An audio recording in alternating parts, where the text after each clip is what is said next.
What is up, SmackNPie? SmackNPie here, and welcome back to another Resident Evil video on the channel. Today we're going to tackle Resident Evil 9. Yep, this is gonna be kind of sort of follow-up on Resident Evil 9 video that we did a while back, so you know what, without wasting no more time, let us begin. So last time I reported here that according to many rumors, Resident Evil 9 will conclude this trilogy that started in Resident Evil 7 with Ethan Winters, Mia, Baker family, and you get the point. It was interesting back then because after learning that, everyone's had their eyes on Resident Evil Village, how this one is going to end and how they're gonna set up the next entry in the franchise. So Resident Evil Village happens, we all saw the ending, we all saw the story, and if you're still not aware, there's a video coming very soon, a Resident Evil Village story explanation, so make sure you stay tuned for that. However, TLDR, Mother Miranda kinda sorta started everything, the original outbreak in the original Resident Evil T-Virus, because the Umbrella Pharmaceuticals Oswald himself actually visited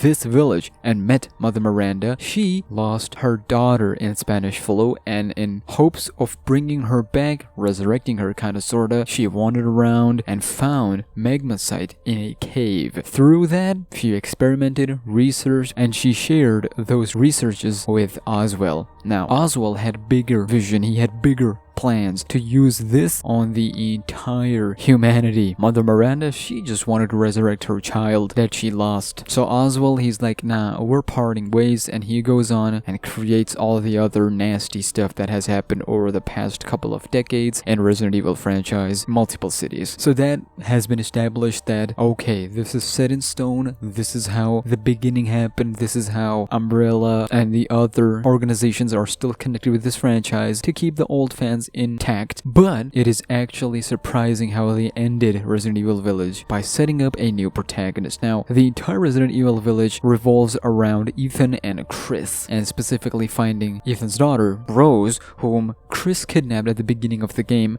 by killing Mia. Then it was turned out that Mia was actually Mother Miranda in disguise. She wanted Rose for herself because, of course, she was finding the perfect vessel to resurrect her daughter. Again, we're gonna go into details in that video, but Ethan died at the end, handed Rose to Chris, told him to take care of her, and that's it. So in the end, we saw Rose is now under Chris, most specifically under Bsaa. However, in the ending, we also learned that they didn't send soldiers. It was a bioweapon. Just like Evelyn in Resident Evil 7, Rose is kind of sort of the next bioweapon because she has Evelyn in her. Ethan, who is also special, that was revealed that he died by the hands of Jack Baker himself by the stomp of the head and welcome to the family, son. And then he became the mold. That is why he was special. That is why he can heal part of his body.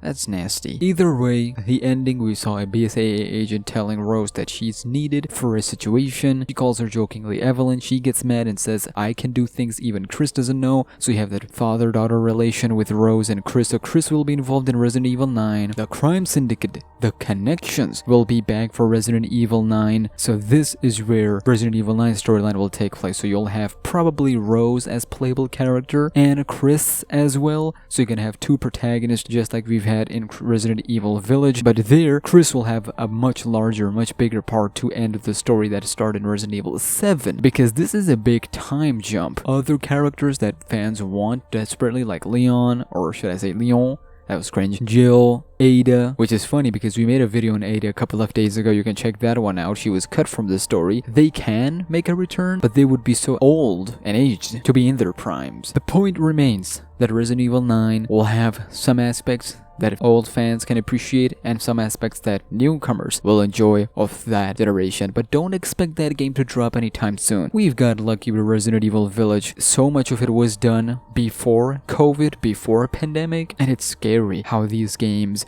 predicted these kind of stuff way before an actual pandemic. It's scary. So don't expect Resident Evil 9 to happen at least 3 to 4 years, but what we can expect is that at least one DLC for Resident Evil Village later this year, a video on that is also coming soon. That is it, ladies and gentlemen. Do let me know your thoughts. How would you want Resident Evil 9 to pan out in terms of storylines? Do you think after Resident Evil 9 they should just cut it and start something new, retcon many stuff, because this time jump makes it tougher for so many other characters? Subscribe right now, help me get us 95k, follow me on Twitter and Insta at @SmackNPie, and I'll see you in the next video. Until then, take care and peace.